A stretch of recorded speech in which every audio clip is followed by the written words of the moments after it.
चीज़ बोल सकता हूँ, निरंतर सरकार का केंद्र की का ये प्रयास रहा है कि चर्चा हो और चर्चा के ऊपर नतीजा। और आज भी हम उम्मीद रखते हैं कि जो 40 अलग अलग नेता थे वो केंद्र से अपनी वार्ता को दोबारा शुरू करें और वार्ता से ही इस पूरे गतिरोध का समाधान निकलेगा।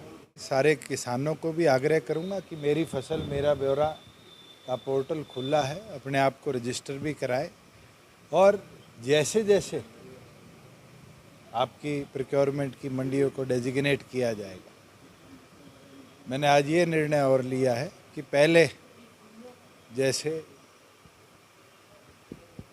आई फॉर्म के कटने के बाद, गोदाउन में माल पहुंचने के बाद किसान की फसल का पैसा 1 हफ्ते में रिलीज़ होता था, इस बार आई फॉर्म की वेट करने की किसान को ज़रूरत नहीं होगी।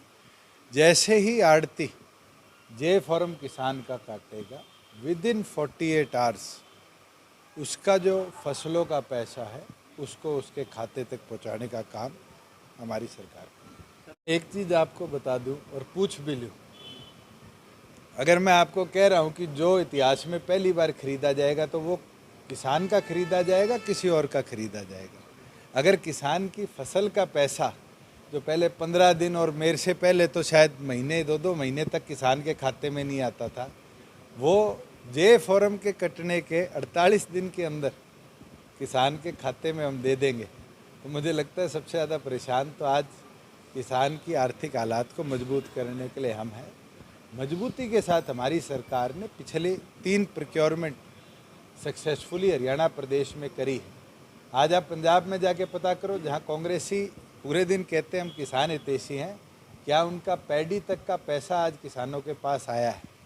ये तो हमारी सरकार है जिसने वीट, पैडी, तमाम फसलें, चाहे बाजरा हो, सरसों हो, 1-1 रुपया, और तो और हरियाणा के इतिहास में चौटाला साहब भी मुख्यमंत्री रहे, भूपेंद्र हुड्डा भी मुख्यमंत्री रहे, कभी हरियाणा के अंदर 1.5 लाख 2 लाख मेट्रिक टन से ज़्यादा बाजरा प्रोक्योर नहीं हुआ। ये पहली बार हुआ कि 8 लाख मेट्रिक टन बाजरा हमारी सरकार ने प्रोक्योर किया, और एक एक दाना हरियाणा ही नहीं, लोग कहते थे दूसरे प्रदेशों का है, तो उसको भी प्रोक्योर कर कर हमने दिखाया। और ये मैं ऑन रिकॉर्ड आज भी कह देता हूँ कि जैसे ही मार्च के महीने से सरसों की प्रोक्योरमेंट शुरू होगी, उसके साथ अप्रैल की 1 तारीख से वीट की प्रोक्योरमेंट शुरू होगी। हरियाणा प्रदेश की तमाम मंडियों के अंदर ज़्यादा हाईटेक तरीके से लोडिंग अनलोडिंग भी होगी। एक एक फार्मर को बेहतर व्यवस्था के साथ मंडियों में बुलाया भी जाएगा, और साथ में उसका जे फॉर्म कटते ही 48 घंटे के अंदर उसके खाते में पैसे डालने की व्यवस्था को हम पूरी सक्सेसफुली। इसका समाधान क्या देखते हैं? जो विरोध चल रहा है किसानों का, देखो, क्या समाधान देखते हैं? समाधान बताया तो है। जो 40 लोगों ने इस पूरी मुहिम को चेहरा दिया था, आज वो 40 चर्चा करने के लिए तैयार क्यों की? मैं तो बारी बारी कहता हूँ, वो 40 तैयार हो चर्चा करने के लिए, केंद्र से मैं दोबारा चर्चा करूँ। केंद्र तैयार है, कानून केंद्र लेकर आई। प्रदेश के अंदर जब मैंने पहले दिन कहा था कि एमएसपी सुनिश्चित रहेगी, एमएसपी जब तक रहेगी जब तक मैं, दोनों पक्ष बातचीत के लिए तैयारी की बात कर रहे हैं, आपने भी मध्यस्थता करने के लिए मध्यस्थता के अंदर जहां बैठ के चर्चा कराने की बात है, विषय तो लेकर आए। सरकार ने भी कहा कि बातचीत को तैयार है, किसानों भी करेंगे बातचीत। तो फिर बातचीत क्यों नहीं हो रही? पहले बुलावा आता था, आप उन 40 लोगों से तो पूछो कि केंद्र के साथ क्यों नहीं वार्ता? बुलावा नहीं आता ना। किसान है